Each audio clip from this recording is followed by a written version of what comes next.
दुनिया की ऐसी रहस्यमयी घटनाएं जिन्हें वैज्ञानिक आज तक नहीं समझ पाए। Number 7, monarch butterfly migration. अब जरा इस नजारे को देखिए। हजारों लाखों तितलियों को एक साथ देखकर आपको भी हैरत हो रही होगी। दरअसल हर साल 2000 माइल्स का रास्ता तय करने के बाद यह तितलियां यहाँ पर माइग्रेशन के लिए आती हैं। लाखों की संख्या में यह तितलियां यहाँ आती हैं, जो देखने में वाकई बहुत ही शानदार नजारा होता है। Number 6, snowfall in Saudi. वैसे तो सऊदी अरब एक गर्म जगह है जहाँ पर बारिश भी बहुत मुश्किल से ही होती है, लेकिन क्या हो अगर ऐसी जगह पर अचानक से बर्फबारी होने लगे। सुनने में ये इम्पॉसिबल लगता है, लेकिन ऐसा ही हुआ था। कुछ सालों पहले जब यहाँ पर भयंकर बर्फबारी शुरू हो गई, यह देखकर लोग हैरान थे। दरअसल यह एक नेचुरल फिनोमिनॉन थी जो सच में बहुत ज्यादा रहस्यमयी थी। हालांकि इसके पीछे की वजह तो नहीं पता, लेकिन उस समय इस घटना ने वैज्ञानिकों के भी होश उड़ा दिए थे। Number 5, Christmas island crabs. अक्सर समुद्र के किनारे 1-2 केकड़े देखने को मिलते हैं, लेकिन ऑस्ट्रेलिया के क्रिसमस आइलैंड पर हर साल एक निर्धारित समय पर लाखों की संख्या में लाल केकड़े दिखाई देने लगते हैं, जो समुद्र की ओर आते हैं और अंडे देते हैं।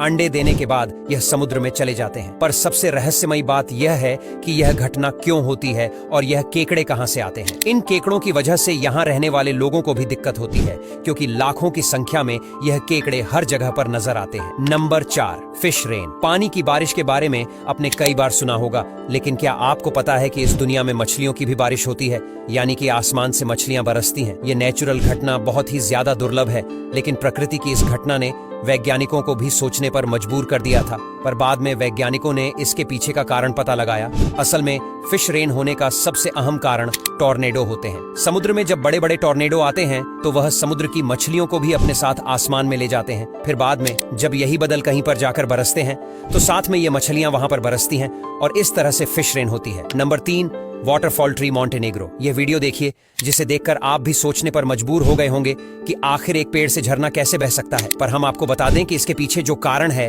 वह बहुत ही ज्यादा सिंपल है। वैसे तो ऐसा दुनिया भर की कई जगहों पर देखा जाता है कि पेड़ में ही वाटरफॉल बहने लगता है, और ऐसा ज्यादातर बारिश के दिनों में होता है। इसके पीछे के कारण की बात करें तो जब बारिश होती है तो जमीन में पानी का लेवल बहुत ज्यादा बढ़ जाता है, और कहीं कहीं पर यह पानी का लेवल इतना ज्यादा बढ़ जाता है कि पानी ऊपर की ओर प्रेशर करने लगता है, और तब जाकर यह नेचुरल फिनोमिनन जन्म लेती है। जब पानी ऊपर की ओर प्रेशर करता है तो यह इन पेड़ों से होते हुए ऊपर आता है और पेड़ के खोखले हिस्से से बाहर निकलने लगता है, जिससे ऐसा प्रतीत होता है कि इस पेड़ से झरना बह रहा है। Number 2, ringing rocks. पेंसिल्वेनिया के पहाड़ों पर कुछ इस तरह के रहस्यमयी पत्थर मौजूद है जिनके बारे में किसी को कोई जानकारी नहीं है। ये पत्थर यहाँ कैसे आए और इनको यहाँ कौन लाया, कोई नहीं जानता। पर इन पत्थरों की खास बात वैज्ञानिकों को भी हैरान कर देती है। इन पत्थरों पर चोट मारने पर इनसे किसी म्यूजिकल इंस्ट्रूमेंट की तरह आवाज आती है, यानी कि इन पत्थरों की मदद से म्यूजिक भी बनाया जा सकता है, जिसे अभी आप सुन सकते हैं।